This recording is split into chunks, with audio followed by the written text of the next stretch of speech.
Hello guys, നമുക്കൊരു അടിപൊളി സാമ്പാർ നോക്കിയാലോ. നല്ല തിക്ക് സാമ്പാറാണ്. ഇതിൻ്റെ ഒരു സ്പെഷ്യാലിറ്റി, ഇതിൽ പരിപ്പ് ആഡ് ചെയ്യുന്നില്ല. നമുക്കതിലേക്ക് ആവശ്യമായിട്ട് നമ്മുടെ കയ്യിലുള്ള വെജിറ്റബിൾസ് ആഡ് ചെയ്യാം. ഞാനിവിടെ വഴുതനങ്ങ, ക്യാരറ്റ്, ബീട്രൂട്ട്, വെണ്ടക്ക, തക്കാളി, ഉള്ളി, കിഴങ്ങ്, പച്ചമുളക്. ഇനി ഇതൊരു കുക്കറിലേക്ക് ആഡ് ചെയ്ത് കൊടുക്കാം. ഇപ്പോൾ ഇതാ നമ്മളെല്ലാ വെജിറ്റബിൾസും കുക്കറിൽ ആഡ് ചെയ്തിട്ടുണ്ട്. വെണ്ടയ്ക്കും തക്കാളിയും മാറ്റി വെക്കാം, അതിപ്പോൾ ആഡ് ചെയ്യുന്നില്ല. ഇനി അതിലേക്ക് കുറച്ച് ഉപ്പിട്ട് കൊടുക്കാം, ആവശ്യമായിട്ടുള്ള ഉപ്പിട്ട് കൊടുക്കുക. കുറച്ച് മഞ്ഞൾപ്പൊടി ഇട്ട് കൊടുക്കുക. പിന്നെ നമ്മൾ ഇതിലേക്ക് ആഡ് ചെയ്യുന്നത് കായം പൊടിയാണ്. ഇത് ഈ ടൈമിൽ ഇട്ട് കഴിഞ്ഞാൽ ഇതിനൊരു പ്രത്യേക ടേസ്റ്റാണ്. ആവശ്യമായിട്ടുള്ള വെള്ളം കൂടി ആഡ് ചെയ്ത് മൂടി വെച്ച് ലോ ഫ്ലെയിമിൽ 3 വിസിൽ വരെ വെക്കാം. ഇതാ ഈ വലുപ്പത്തിലൊരു പുളി എടുത്ത് അതിലേക്ക് വെള്ളം ഒഴിച്ച് കുതിരാൻ വെച്ചിട്ടുണ്ട്. ഇതിപ്പോൾ വെജിറ്റബിൾസൊക്കെ നന്നായി വെന്ത് വന്നിട്ടുണ്ട്. ഇതിൽ നിന്ന് കുറച്ച് വെജിറ്റബിൾസ് എടുത്ത് നമുക്കൊരു ജാറിലേക്ക് മാറ്റി നന്നായി ബ്ലെൻഡ് ചെയ്തെടുക്കാം. വെജിറ്റബിൾസ് കഴിക്കാത്ത ആളുകൾക്ക് ഇതൊരു ബെറ്റർ ഓപ്ഷനാണ് കേട്ടോ. ഇനി നമ്മളിതിലേക്ക് കുറച്ച് വെള്ളം കൂടി ആഡ് ചെയ്ത് നന്നായി സ്മൂത്തായി അടിച്ചെടുക്കാം. നമ്മളൊരു പാനിലേക്ക് കുറച്ച് ഓയിൽ ഒഴിച്ച് നേരത്തെ മാറ്റി വെച്ചിട്ടുള്ള ടൊമാറ്റോയും വെണ്ടക്കയും ഇപ്പോൾ ആഡ് ചെയ്ത് കൊടുക്കാം.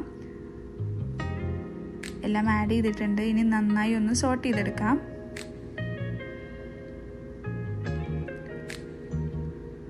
ഇതൊന്ന് കുക്കായി വരുമ്പോൾ നമുക്കിതിലേക്ക് നേരത്തെ മാറ്റി വെച്ചിട്ടുള്ള വെജിറ്റബിൾസ് ഇപ്പോൾ ആഡ് ചെയ്ത് കൊടുക്കാം. കുറച്ച് വെള്ളം ഒഴിച്ചൊന്ന് തിളപ്പിച്ചെടുക്കാം. തിളച്ച് വന്നിട്ടുണ്ട്. ഇനി നമ്മൾ നേരത്തെ ബ്ലെൻഡ് ചെയ്ത് വെച്ചിട്ടുള്ള വെജിറ്റബിൾസ് ആ പ്യൂരി ഇതിലേക്ക് ആഡ് ചെയ്ത് കൊടുക്കാം.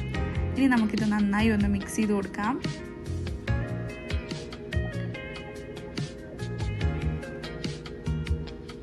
നന്നായി തിളച്ച് വന്നിട്ടുണ്ട്. ഇനി നമുക്ക് നേരത്തെ പിഴിഞ്ഞ് വെച്ചിട്ടുള്ള പുളി ഒന്ന് ആഡ് ചെയ്ത് കൊടുക്കാം.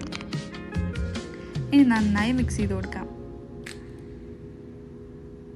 ഇപ്പോഴാണ് കേട്ടോ നമ്മൾ സാമ്പാർ പൊടി ആഡ് ചെയ്യുന്നത്. നമുക്ക് ആവശ്യമായിട്ടുള്ള സാമ്പാർ പൊടി ഇതിലേക്ക് ആഡ് ചെയ്ത് കൊടുക്കാം. ഇനി ഇത് നന്നായി ഒന്ന് മിക്സ് ചെയ്ത് എടുക്കാം.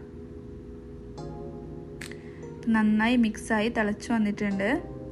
ഇടയ്ക്കിടയ്ക്ക് ഇളക്കി കൊടുക്കണം. ഇപ്പോൾ ഇതാ നന്നായി തിളച്ച് കുറുകി വന്നിട്ടുണ്ട്. നമുക്കിതൊന്ന് തൂമിച്ചെടുക്കാം. അതിനായി ഓയിൽ ഒഴിച്ച് കടുകിട്ട് പൊട്ടിച്ചിട്ടുണ്ട്. കടുക് പൊട്ടി വരുമ്പോൾ കറിവേപ്പില, വറ്റൽമുളക് ആഡ് ചെയ്ത് നമ്മുടെ തിക്ക് സാമ്പാറിലേക്ക് ഒഴിച്ചു കൊടുക്കാം. നമ്മുടെ അടിപൊളി സാമ്പാർ ഇതവിടെ റെഡി ആയിട്ടുണ്ട്. പരിപ്പില്ലാത്ത സാമ്പാറാണെന്ന് പറയാനേ പറ്റില്ല. ചോറിൻ്റെ കൂടെ ആണെങ്കിലും ബ്രേക്ക്ഫാസ്റ്റിനാണെങ്കിലും അടിപൊളി കോമ്പിനേഷനാണ്. നിങ്ങൾ എന്തായാലും ഒന്ന് ട്രൈ ചെയ്ത് നോക്കണം.